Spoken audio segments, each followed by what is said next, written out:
Welcome to my NR tutorial centre. প্রিয় পাঠক, আশা করি তোমরা ভালো আছো এবং সুস্থ আছো এবং পরীক্ষার প্রস্তুতি চালিয়ে যাচ্ছ। এর আগের ভিডিওতে আমি দ্য পোয়েট্রি অফ আর্থ কবিতার কিছু অবজেক্টিভ কোশ্চেন নিয়ে আলোচনা করেছিলাম। আজকে তোমাদের সামনে যে বিষয়টি নিয়ে আলোচনা করব সেটি হচ্ছে descriptive type of question from the poetry of আর্থ, অর্থাৎ পোয়েট্রি অফ আর্থ কবিতা থেকে ডেসক্রিপটিভ টাইপ কোশ্চেন নিয়ে আলোচনা করছি। আলোচনা করার পূর্বেই পাঠকদের উদ্দেশ্যে আমার একটি বিশেষ বার্তা, সেটি হচ্ছে অনেকেই মনে করে যে বর্ণনামূলক প্রশ্ন মানেই অনেক বেশি বেশি করে লিখতে হবে এবং পাতা ভর্তি করে লিখতে হবে, তবেই নম্বর পাওয়া যাবে। কিন্তু এই ধারণাটা সম্পূর্ণ ভুল। অনেকেরই এই বিষয়ে ভালো ধারণা আছে এবং অনেকেরই নাই। যাদের ভালো ধারণা নেই তাদের উদ্দেশ্যে আমি বলছি যে টু দি পয়েন্ট এবং ব্রিফ, অর্থাৎ সংক্ষিপ্ত টু দি পয়েন্ট যদি অ্যান্সার লেখা হয় তাহলেই সব থেকে ভালো নম্বর উঠবে। এবং পরীক্ষার প্রশ্নের মান অনুযায়ী উত্তর লিখতে হবে এবং কোয়ালিটি ভালো হলে পারে কোয়ান্টিটির ওপর নির্ভর না করে যদি কোয়ালিটি ভালো করা হয় তবেই কিন্তু ভালো মার্কসটা উঠবে। চলো আমরা শুরু করি।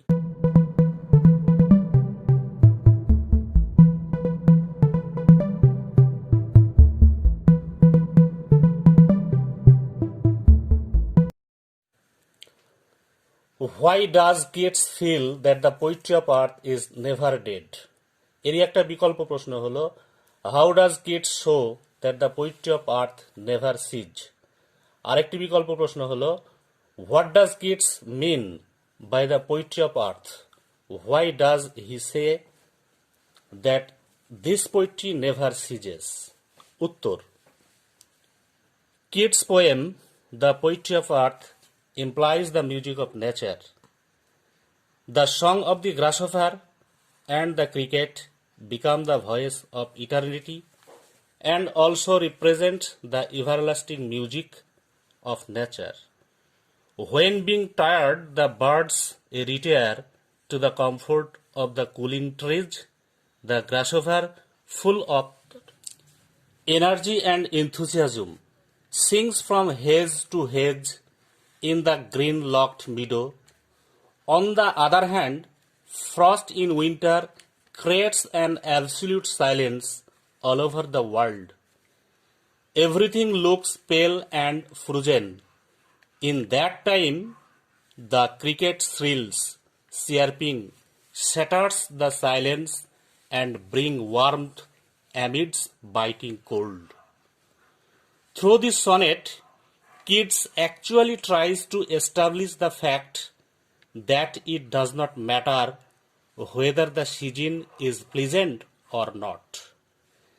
Nature continues to spread the poetry of earth. Music of the earth never ceases. This never-ending process keeps on inspiring the poets and the artists. Second question হলো Justify the title of the poem The Poetry of Earth. উত্তর, The title of the poem The Poetry of Earth is justified as it holds a mirror to the theme of the poem in a symbolical way. The poem deals with the theme that poetry or music in nature never stop. The grasshopper acts as the poet of summer and keeps the song of warmth, the song of earth going when all the birds take rest in the cooling shade of the trees. Then in winter, when the frost covers the earth, the cricket with its shrill voice takes the responsibility of carrying forward the music of nature. In this way, the grasshopper and the cricket create beautiful poetry for men to hear that has melody and a rhythm of a song and the expression of the deep feelings and thoughts of nature.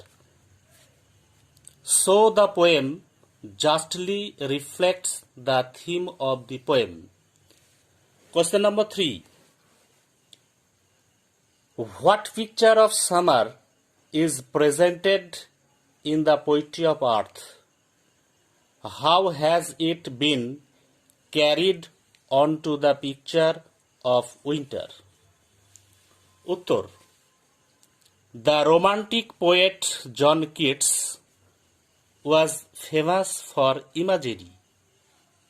In the poem The Poetry of Earth, he has created a beautiful image of summer and winter season. In the summer, the songbirds being exhausted in the hot sun takes refuge in cooling shade of leafy boughs and stops singing. Even then the song of nature is heard as the teeny grasshopper chirps merrily while he frisks about from hedge to hedge, luxuriating in the abundance of the season. When he is tired, he rests beneath some pleasant weeds. In winter, when the frost has created a deep silence on a lone winter evening, the cricket's shrill notes are heard from near the stove. His joyous song fills the cheerless winter evening and enlivens nature with its increasing warmth. So that to a person sitting half asleep near the fire, it seems to be a continuous of the grasshopper's delightful song among the grassy hills. Thus the cricket, the fireless bird of winter, keeps the music of earth. এই গেল broad কোশ্চেনের answer. The poetry of earth কবিতা থেকে যে কোনো ধরনের প্রশ্ন হোক না কেন, এই তিনটে প্রশ্নের উত্তর যদি ঠিকভাবে তৈরি করা যায়, তাহলে এই তিনটে প্রশ্নের অ্যান্সার থেকে যে জিস্ট পাওয়া যাবে, সেই জিস্টটা নিয়েই সমস্ত কোশ্চেনের উত্তর সঠিকভাবে অ্যাটেম্প্ট করা যাবে। প্রিয় পাঠক, আজকে এই পর্যন্তই। আবার দেখা হবে নতুন কোনো ভিডিও নিয়ে আগামী দিনে। ততক্ষণ পর্যন্ত তোমরা ভালো থাকো এবং সুস্থ থাকো। বিদায় লগ্নে আরও একবার বসন্তের ফুটন্ত শিমুল ফুলের রক্তিম অভিনন্দন জানিয়ে আজকের মতো এখানেই বিদায়। No more today. Best of luck to everyone.